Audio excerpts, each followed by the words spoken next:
مو خو کوشش دا و دا مو ته وواویله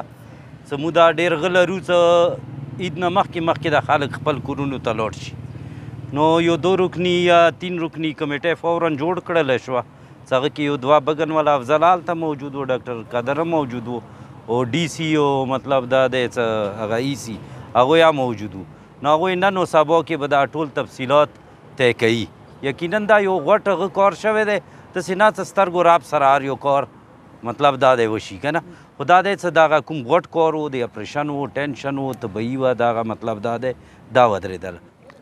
چې دا نن که کوم اپریشن بان شو د دې کې د کردار چې کوم دا د دغو ځوانانو دا څه اول ورځې نه مو سره دلته ناست نن ورځې پرې ناست یو نو دا زه ټوله چې هغه کریډټ ټول دغو ځوانانو ته ورکوم او په دې کې هغه ځوانان چې هغه صرف دودیزي قوم پرې نه دي دې کې مو سره د اهل سنت د هغه ترې منګل نه ونیسه تر چپرې پورې ټول ځوانان دې کې شامل وو دې کې ټول اهل سنت نه ځوانان مو سره رسره وو تر نن ورځې پورې رسره دي انشاءالله مو به بیا الله پاک نه دا دعا کوو چې الله پاک زموږ همداسې په اتفاق او په اتحاد ساتي او ملګرو چې څو پورې صدر صاحب خبره وکړه دا زموږ تاسو دپاره د فخر خبره ده چې مو اول د ټولو نه اول مطالبات چې کوم هغه دا و چې په کورمې کې د اپریشن بند کړی شي نو الحمدلله نن هغې نتیجې ته لکه تاسو ته به مو ویلو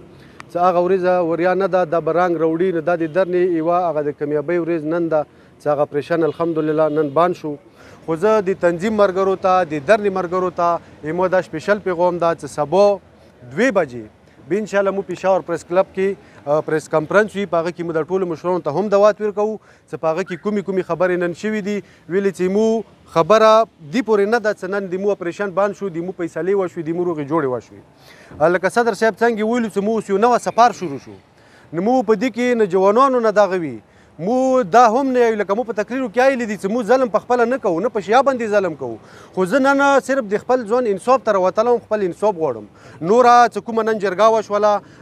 دې ته مو خراج تسلیم پیش کوو او کوم اپریشن بند شوړو مو زه ټولو ملګرو ته دا مبارکباد پیش کوم انشاءالله نورې مو قومي مشران شته د اهل سنت قومي مشران شته نورې چې کومې فیصلې دي دوی کوي خو انشاءالله دا نه جوانان به دا خبرې نه خبر وي دا نه جوانان به انشاءالله پارې وي خبرې کې دغه مشرانو سره سر ته وي لوړ وي